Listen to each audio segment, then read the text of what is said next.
Hey, I'm Troy Fowler. I have a relatively robust channel for bow hunting called The Ranch Fairy. I'm also here representing the Ashby Bow Hunting Foundation. So it is December of 2021, and during 22, I intend to do some of the experiments that Ed Ashby wrote about in the Natal study.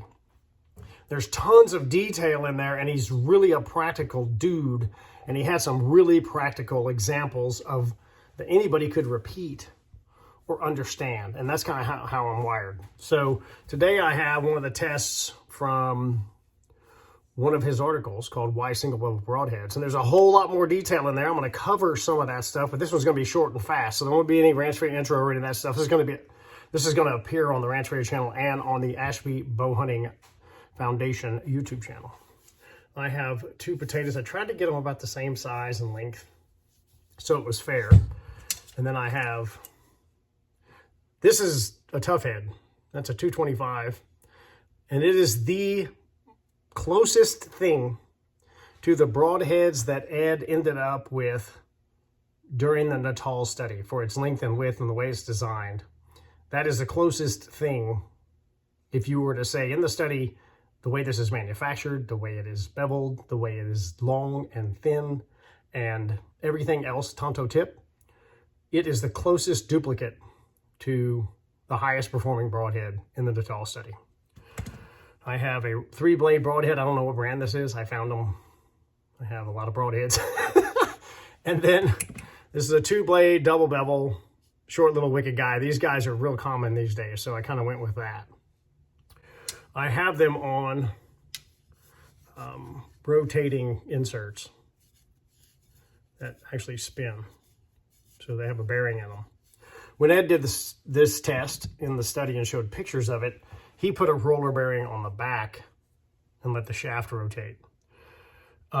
It was more simple for me to put these because I already had these spinning inserts in there. So one note, when you shoot single bevel broadheads, match the bevel to the helical. So if it's right, go right, left, go left. That way the arrow's already rotating and not fighting against the bevel. These two broadheads, whatever helical you're shooting, spin in the air, and the minute they hit anything hard, they stop rotation immediately. Okay, so that's just a fact. And so what we're gonna do is I'm gonna cut these guys in half. I'll probably cut them all tough head length, okay, just to make it fair. And I'll use the bigger, this one's a little bigger round, just to keep the stupid comments down. I'll use the bigger one for the tough head. And then this one, just in case, to be real fair, it'll give the smaller broadheads a chance to possibly pop that smaller potato. So that'll put the advantage to that. The smaller tater cut right down the middle is about the length of the tough head. So I'm just going to cut that one down the middle. That's fine. Okay, and split it off. And then I'm going to cut a piece off the length of the tough head out of the big potato. Mark that right there.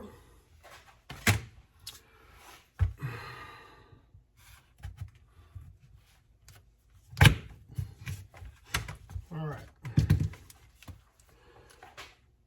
I want the point to come out just a little bit because it's easier on me so I won't bleed. Okay, so there's that. And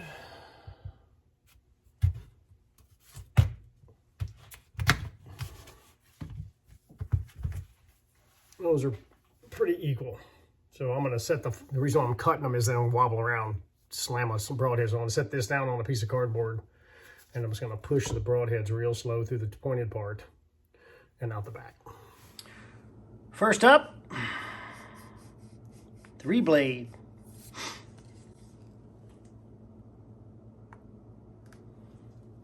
Okay.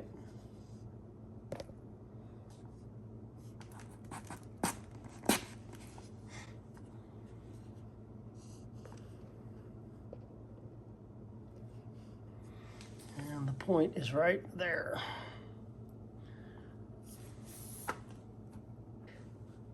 Two-blade double bevel. But the camera angle looks like it's not straight, but it is. It's just because the camera's shooting from over here. We're okay. So this is straight down.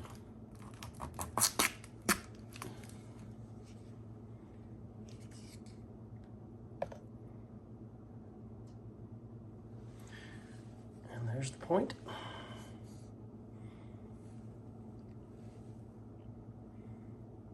Okay. The old tough head.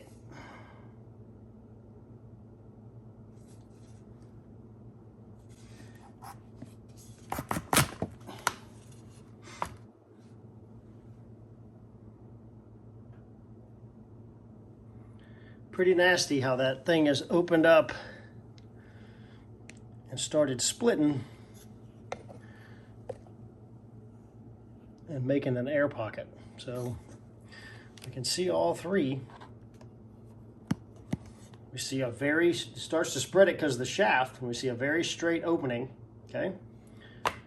We see what you would expect out of a 3-blade,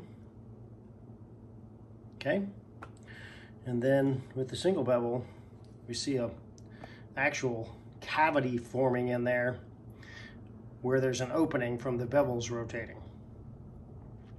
What I'm going to do is I'm going to push them through and we'll look at potatoes.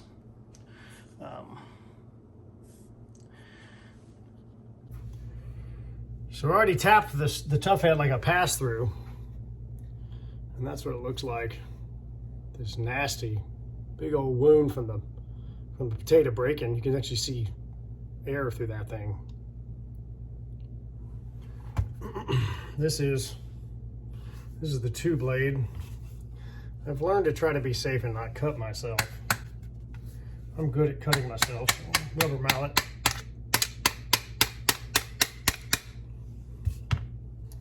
See the wound right there?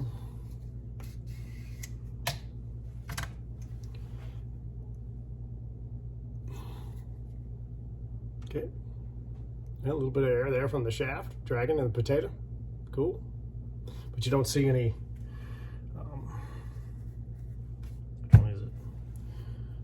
You don't see the S-shaped curve and all that stuff. It's all the way out here. Wound. And there's the 2-blade, which is, you know, kind of equivalent to what it is. And then on the exit side, I'm going to squeeze them a little bit, open them up. But you can see the difference. So over here, what you're seeing is the reason why the wound is so wide. You're seeing the leverage at the single bevel, and it's actually pushing the potato and breaking it inside. And that's why it's so wide. So the broadhead doesn't artificially get wide. That's just the material given way from the leverage from the broadhead popping it inside. I'm going to cut it apart here in a minute and show you that. But I squeeze it pretty hard. Okay, so that's not that much. This might be interesting.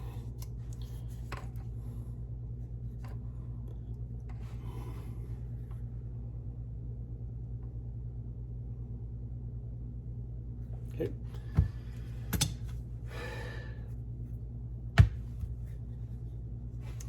And here's the tough head.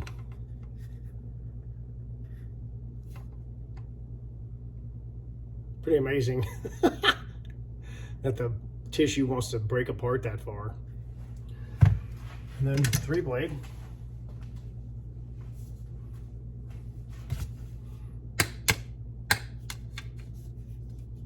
Don't bleed, Troy.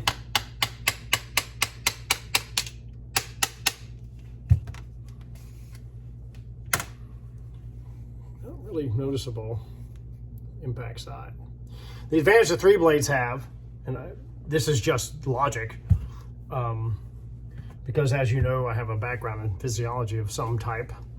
Muscles go in multiples of directions. So one advantage in a soft tissue hit that a 3-blade does have is that it will always cut in 3 different directions, and the tissues tend to want to spread apart because they are literally severed in multiple directions. I'll give you that. But in bone impacts or something hard, we're not seeing anything of any substance there. And I can't see through it. I can a little bit on this side from the shaft drag. That's just the shaft pushing the material out of the way, and actually smushes the material up because the shaft compresses it through the wound. Interesting. All right, well, that's one of the tests Ed did. It's not, you know, it's just a test to show you why you might want to consider shooting a single bevel broadhead just on the opportunity that you might hit something harder than meat. That's the discussion here. We're not planning for plan A. We're planning for plan B, cartilage, moderately heavy bones, shoulder blades and stuff, and being able to rotate through there and pop that. All right, the last thing I'm going to do is, I don't know if this will show anything, but I'm going to cut the wound open. Wound is a potato. And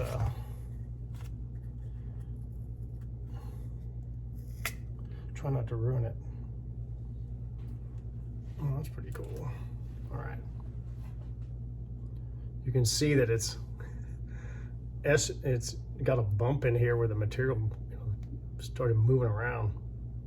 I tried to cut it as clean as I could, and I snapped it off so it would break on its own plane there. If you look at this side, you can see there's like a chunk missing out of there. 2-blade. Trying to be fair here. I'm trying to cut one side and break it off, and just let it kind of follow the path. All right, we see what we would expect. Pretty much perfectly flat. Okay, once again, there's that, and then there's, let's see, what's that set up like? Just madness in there, right?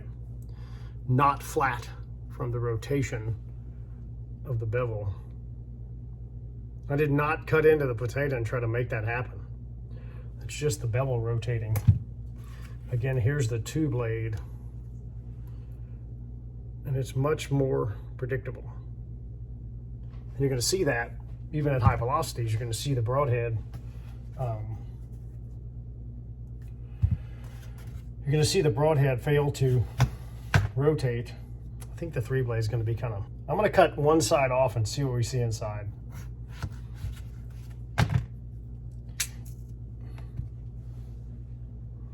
All right, we see a pretty straight V. Okay, so just to be clear, the broadhead went through right. I'm going to flick this out.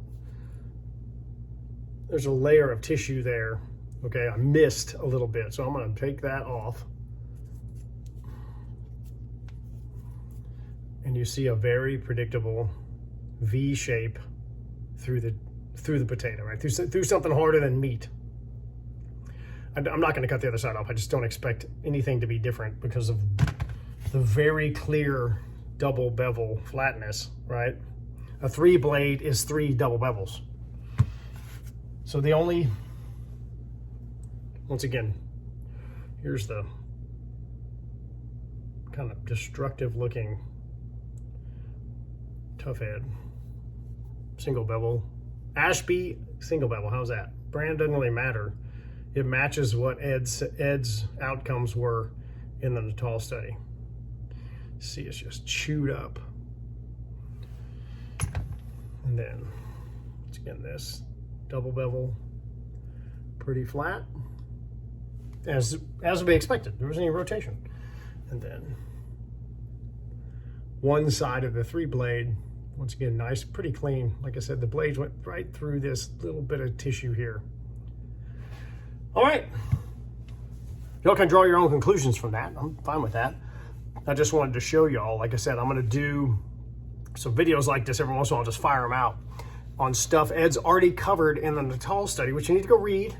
Go to the Ashby Bow Hunting website and read the Natal study. All right, so donate to the Ashby Bow Hunting Foundation. What we'll do is when these videos come out and I get them out there just showing things in the study, and then finally when we get to start testing on animals, we'll be able to say, okay, well, we have video on that, we have video on that, we have Ed's gigantic study.